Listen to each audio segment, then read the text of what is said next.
Ma famille a aménagé dans la petite ville dans laquelle j'ai grandi, afin d'être dans un environnement calme et silencieux.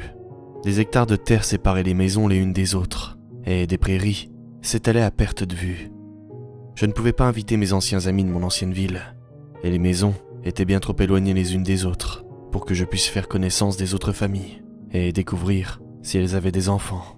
J'ai passé tout mon temps pendant les premières semaines à jouer dans notre jardin, alors que ma mère restait assise sur le porche à me surveiller.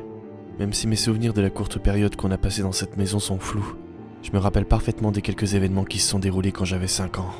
Tout a commencé alors que j'étais assis devant la télé. Je zappais de chaîne en chaîne afin de trouver mon émission préférée, un programme qui mettait en scène des animaux qui chantaient et dansaient. L'émission passait uniquement en après-midi, et je n'arrivais pas à trouver une chaîne qui diffusait les épisodes. Alors, j'ai continué de zapper. On ne captait pas beaucoup de chaînes dans cette ville. J'ai fini par tomber sur une émission que je connaissais. Je me rappelle avoir regardé en haut de l'écran et avoir remarqué qu'il s'agissait d'une chaîne qui diffusait une variété d'émissions très connues. Je suis resté les yeux rivés sur l'écran, à regarder un dessin animé qui était censé apprendre aux enfants à partager. Le tout sur une mélodie joyeuse. La semaine suivante, alors que j'étais de nouveau assis devant la télévision, je suis tombé sur la même chaîne. Mais cette fois-ci, le programme diffusé était différent. Je n'arrive pas à me rappeler du titre de l'émission que j'ai trouvé, mais je me rappelle parfaitement de tout ce qui s'est passé dedans. Un groupe d'enfants était réunis autour d'un arbre. Ils se tenaient les mains et regardaient vers le haut, un large sourire sur leur visage. Ils chantaient une chanson à l'unisson. Je ne me souviens pas des paroles exactes, mais je me rappelle que ça parlait du Seigneur et qu'ils répétaient plusieurs fois les mots joie et amour. On aurait dit de la musique gospel pour enfants.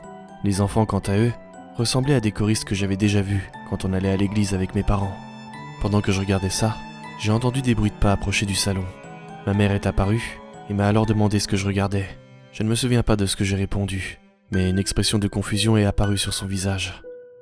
Puis, elle m'a annoncé que le déjeuner était prêt et que je devais aller manger dans la cuisine. Peu de temps après, je suis retombé sur l'émission, et directement, ce que j'ai regardé m'a mis mal à l'aise. Il n'y avait rien de particulièrement étrange, mais j'avais quand même la sensation que quelque chose n'était pas normal.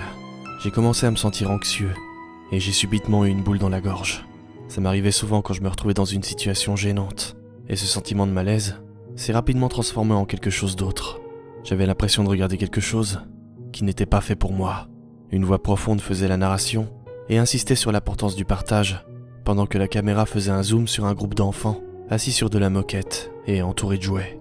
Les images n'étaient pas de bonne qualité, et des interférences apparaissaient par intermittence sur l'écran. 3 des enfants étaient assis en cercle et jouaient avec des blocs de lettres.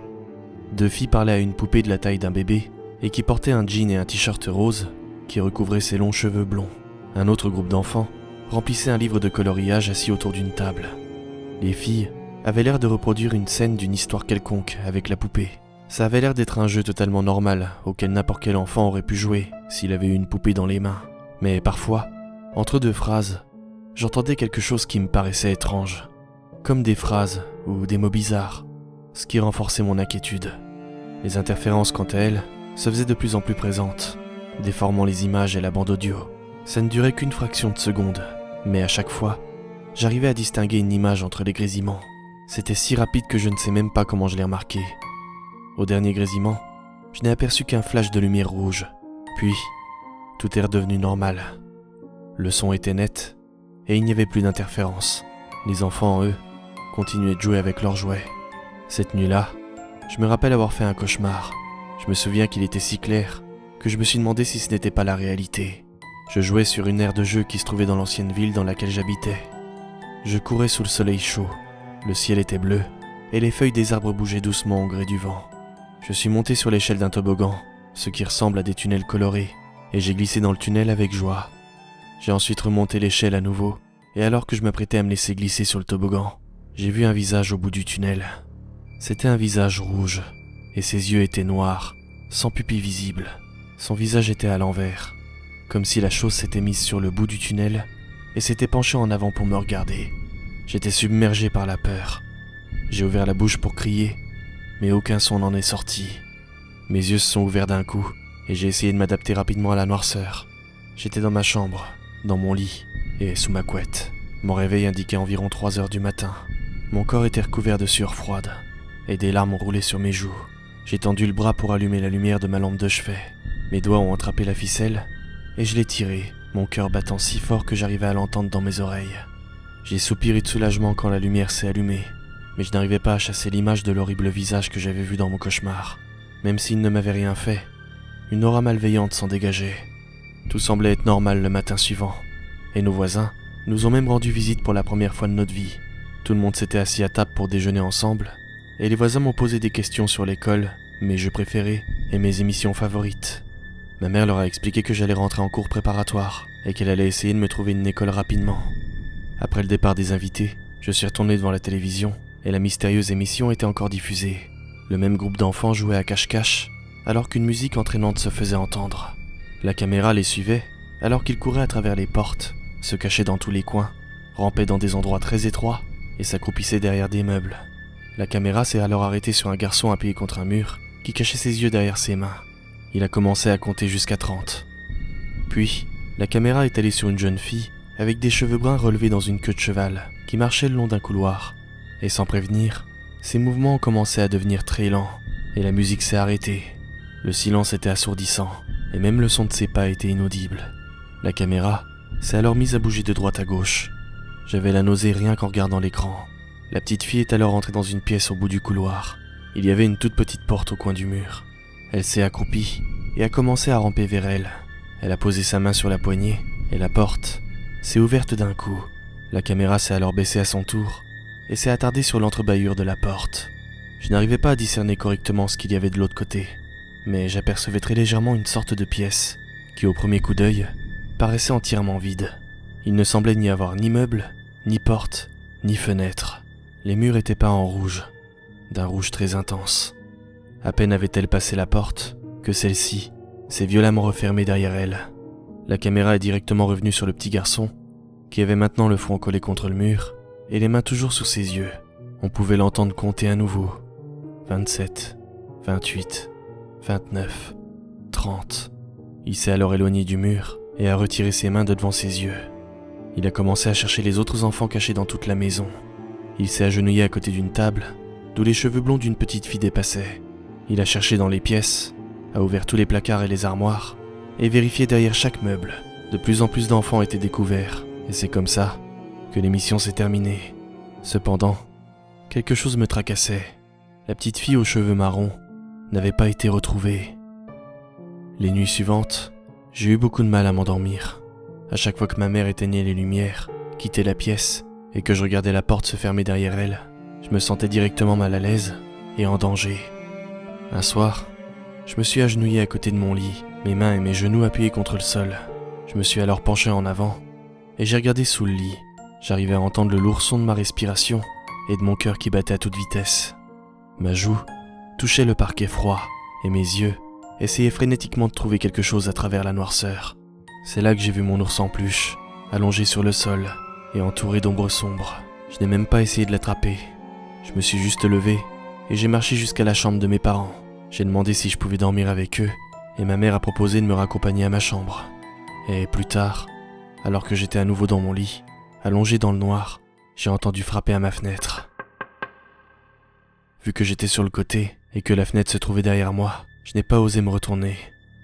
J'avais la chair de poule. Et puis, j'ai entendu frapper à nouveau, et également le son de ce qui semblait être des ongles grattés contre la vitre. J'ai alors rapidement jeté un coup d'œil, et j'ai eu envie de crier. Seulement, la seule chose qui est sortie de ma bouche à ce moment-là a été un pleur strident. Une ombre noire se tenait derrière la fenêtre. Soudainement, la porte de ma chambre s'est ouverte, et mes parents sont entrés à toute vitesse. Ma mère s'est agenouillée à côté du lit, et m'a demandé ce qui n'allait pas. J'ai essayé de lui expliquer ce que j'avais vu derrière la fenêtre, les yeux en larmes. Et après que mon père ait regardé derrière la fenêtre, ma mère a tenté de m'expliquer que c'était qu'une terreur nocturne, en me caressant les cheveux. Même si mon père n'avait rien vu, il a tout de même décidé de regarder dans le jardin. Mais encore une fois, il n'y avait rien. Le lendemain, j'ai rallumé la télé, et je suis de nouveau tombé sur l'émission. Cette fois-ci, le groupe d'enfants était assis à une table. Une petite fille avec une frange noire lisait un livre. Ses pages étaient recouvertes de très petites rangées de lettres. On aurait dit qu'elle lisait la Bible, mais pas tout à fait. Elle a ensuite donné le livre à un autre enfant. Et alors que le garçon a commencé à lire à voix haute, J'ai eu la nausée.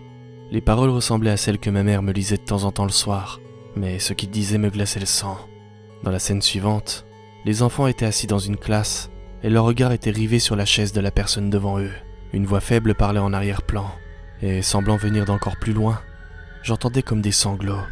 Et alors que la voix à peine audible continuait à parler, les sanglots commençaient à devenir incontrôlables, comme si quelqu'un faisait une crise et frappait tout ce qui se trouvait autour de lui. Des images apparaissaient subtilement et rapidement sur l'écran.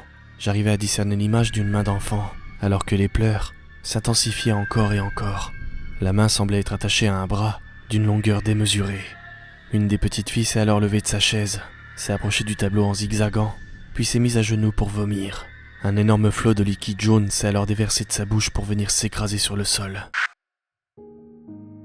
Après ça, il n'y avait plus rien sur l'écran, et quelques secondes plus tard, une autre émission totalement normale a débuté.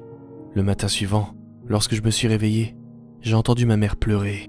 Je n'arrive plus à me rappeler de tout ce qui s'est passé, mais mes parents ont emballé toutes nos affaires avant de les entasser dans la voiture pour nous ramener dans mon ancienne ville. Je n'ai intercepté que quelques mots et phrases de leur conversation avant que l'on ne s'en aille.